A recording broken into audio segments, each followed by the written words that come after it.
इस कहानी के ज्ञान की बात यह है कि वृद्धि लोगों का अनुभव बड़ी बड़ी परेशानियों से बचा सकता है। इनकी हर हाल में सम्मान करें दोस्तों। तो दोस्तों, कहानी सुनने से पहले चैनल को सब्सक्राइब ज़रूर कर दें और लाइक ज़रूर करें दोस्तों। एक राजा बूढ़े लोगों को पसंद नहीं करता था।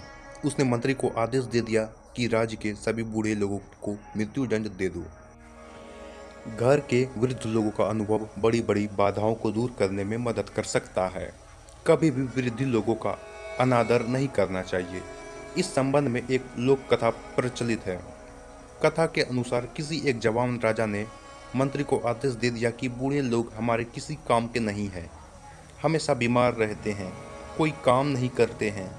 इनकी वजह से राज्य का धन बर्बाद होता है।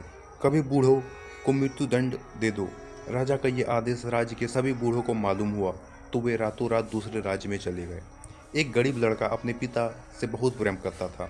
उसके पास इतना धन भी नहीं था कि वह घर छोड़कर दूसरे राज्य जा सके, इसलिए उसने अपने पिता को घर में छिपा दिया। कुछ ही दिनों के बाद उस राज्य में अकाल पड़ गया।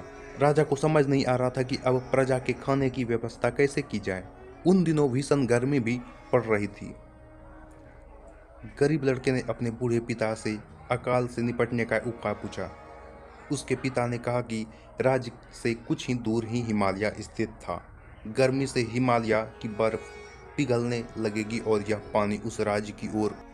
लड़के राज्य के लोगों को ये उपाय बताया, लेकिन किसी ने उसकी बात नहीं मानी।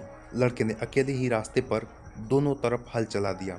जल्दी ही हिमालय का पानी राज्य के रास्ते पर आ गिरा।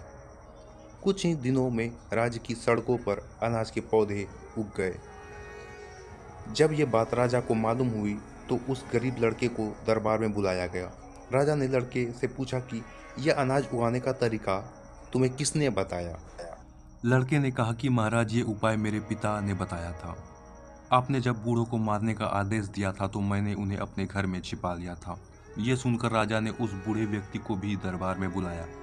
बूढ़े व्यक्ति ने राजा से कहा कि महाराज, हमारे राज्य से लोग अपने खेतों से अनाज अपने घर ले जाते थे और कुछ लोग दूसरे राज्य अनाज बेचने जाते थे, तो अनाज के कुछ दाने रास्ते के दोनों ओर गिर जाते थे।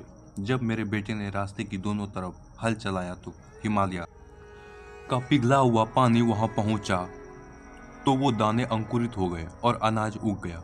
बूढ़े व्यक्ति की ये बात सुनकर राजा को अपने आदेश का बहुत पछतावा हुआ और राज्य से गए हुए सभी बूढ़े लोगों को वापस अपने राज्य में बुला लिया। तो दोस्तों, ये कहानी आपको कैसी लगी कमेंट बॉक्स में कमेंट करके ज़रूर बताएं और साथ ही सब्सक्राइब करके लाइक कर दें दोस्तों।